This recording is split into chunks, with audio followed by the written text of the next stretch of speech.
ഏയ് ആ അങ്ങനെ അവിടെ അവിടെ അസ്വസ്ഥനായിക്കോളൂ. അങ്ങനെ അവിടെ പ്രതീക്ഷിച്ചോളൂ അതിനെ.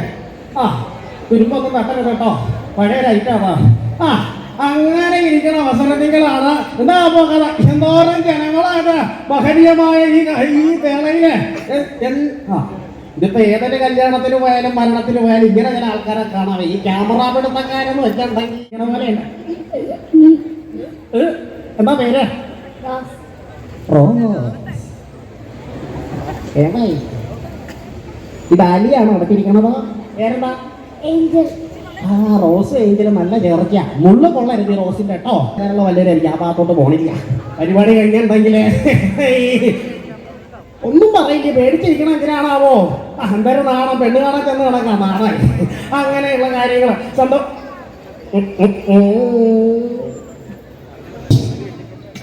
കഴിഞ്ഞു. കേളായി. അങ്ങനെ ഇല്ല, ദേവി എഴുന്നള്ളി പോവും. അവിടേക്കാണാവോ സന്തോഷമുള്ള. ആ അയ്യോ അങ്ങനെ ഓ ഹോക്കയാ. ആ അതൊക്കെ ഹിന്ദി കൂടി ആയിട്ട് അടിച്ചേക്കണം. എല്ലാം ഹോക്കയാ പൊളിക്ക. ഓൾ ഹോക്കയാണ്. അമ്മ വേദി എവിടെയാ? ആ അതിനൊക്കെ കൂടി ആയിട്ടാണ് ബോധം വീണു. ഇപ്പൊ ക്ലിയറായി. അങ്ങനെയുള്ള കാര്യങ്ങളാണ് കേട്ടോ. അപ്പൊ പറഞ്ഞു വന്നത് ചാക്കേരം വെക്കേണ്ട ഇതാണ് കേട്ടോ. ഉണ്ണിയെ ഈ രാജാവിനെ പോലും കളിയാക്കാനുള്ള അധികാരം എന്ന് വെച്ചാൽ ഇവിടെ ഇരിക്കുന്ന രാജാക്കന്മാരെ രാജകുമാരിമാരെ അടിയിൽ എന്തെങ്കിലും രാജകുമാരി എന്ന് വെച്ചാൽ വല്ലാണ്ടൊക്കെ പൊങ്ങില്ലോ ആ ഭവതി. ഒരു കാര്യമില്ല, വെറുതെ പറഞ്ഞതാ. ആ അങ്ങനെയുള്ള ഈ ക്യാമറ പറഞ്ഞോളൂ. അപ്പൊ അങ്ങനെയാണ് കേട്ടോ. അപ്പൊ പറഞ്ഞു വന്നത് ഇപ്പൊ എല്ലാരും അപ്ലോഡിങ് ഡൗൺലോഡിങ് യുഗത്തെങ്കിലും ഈ കുട്ടി കുരുങ്ങിന് വരെ ജനിച്ചു വീഴുന്ന കുഞ്ഞിന്റെ കയ്യിൽ വരെ പോണ ഇല്ലേ. കാര്യം എന്താണ്? ഇപ്പോ സ്വന്തം അപ്പാപ്പം മരിച്ചു കിടന്നാലും പോലും അതിന്റെ മക്കളെ ഒരു ചരടുമേൽ ഇതെല്ലാം നിർത്തിയേക്കണേ. ഇതൊക്കെ കൈയിട്ട് പിടുത്തം. ആ ഒറ്റ നൂല് കിട്ടണമെങ്കിൽ നിങ്ങൾ മെഗാഷോയ്ക്ക് പോലെ മറ്റു പല ഷോയും കാണേണ്ടി വരും. ഇവിടെ ഉണ്ണിയെ ചന്ദനവും ഞാനും മാത്രമായി പോവേ. എന്താ കഥ? അതിലേക്ക് ഒരു മെസ്സഞ്ചർ അയച്ചു വാമ. ആ എന്താ കഥ? വാമന ഭൂമിയിലേക്ക് വന്നിട്ട് മാവിനെ പാതാളത്തിലേക്ക് ഡൗൺലോഡ് ചെയ്തു മാമ. അങ്ങനെയാണ് കേട്ടോ. അന്നേ ദിവസമാണ് മദർ ജനിച്ചതെന്ന് അത് ഫോട്ടോ കാണുമ്പോൾ നമ്മൾ വിചാരിക്കാം. കാര്യം ഇപ്പൊ അങ്ങനെ ഇരിക്കുമ്പോ പ്രണയിക്കുന്നവർക്ക് വേണ്ടിയിട്ട് ഒരു ദിനം ഉണ്ടല്ലോ. എന്താ അത്? എങ്ങനെ ഏത് പെട്രോൾ പമ്പിരുന്ന് എണ്ണ അടിക്കേ അല്ലാണ്ടല്ലേ? പ്രണയിക്കുന്നവർക്ക് വേണ്ടിയിട്ട് ഇപ്പൊ ഒരു ഡേ ഉണ്ടല്ലോ. കേക്കട്ടെ എന്താ? എങ്ങനെ അടി കിടക്കാത്തി? എങ്ങനെ വാലന്റൈൻസ് ഡേ?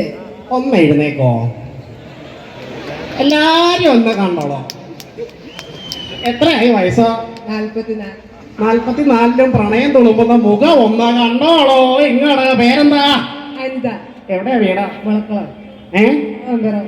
ബ്രോ നല്ല നല്ലൊരു കയ്യടി കൊടുക്ക. ഹെവിയായിട്ടുള്ള കുട്ടി എന്ന് വെച്ചാൽ സന്തോഷമായി. പ്രണയ വിവാഹമായിരുന്നോ? അല്ല. അതിന്റെ രാഷ്ട്രീയത മുഖത്ത് കാണാനില്ല. ആ അപ്പൊ പ്രണയം ഇത് വാലന്റൈൻസ് ഡേ എന്നാണോ? പ്രണയം ജയിച്ചവർക്ക് അത് വാലന്റൈൻസ് ഡേ, പ്രണയം തോറ്റവർക്കോ അത് വല്ലവന്റെ ഡേ എന്നാ.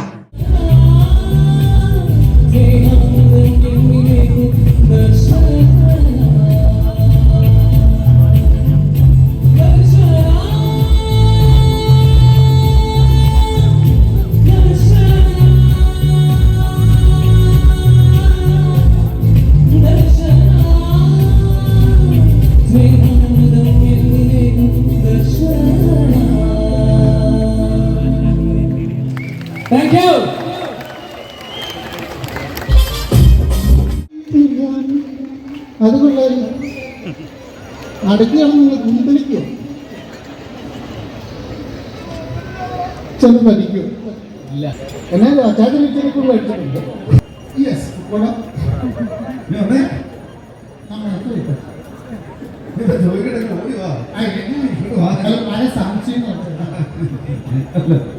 ഒരുപാട് സംശയങ്ങളാണ് അല്ലേ?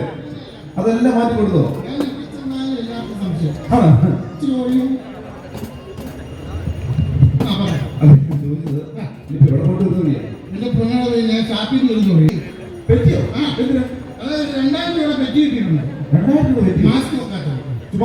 മാസ്ക് വെക്കാത്ത 500 രൂപ പറ്റി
അപ്പൊ എന്തായാലും നമ്മുടെ ഈ വേദിയിലേക്ക് ഇനി ഒരു വൺ മാൻ ഷോ ആണ് വരാൻ പോകുന്നത്.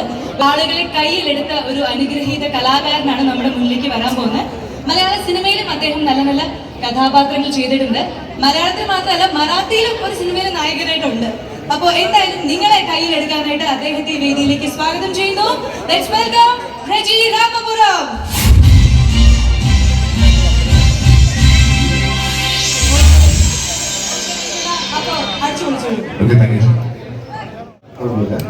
പക്ഷേ അതിനു മുമ്പ് ഞങ്ങളുടെ മിമിക്രി വേദിയിൽ നിന്ന് ഏറ്റവും കൂടുതൽ ഞങ്ങൾക്ക് ഇഷ്ടപ്പെട്ട ഒരു കലാകാരനാണ് ഞങ്ങളുടെ സഹപ്രവർത്തനായ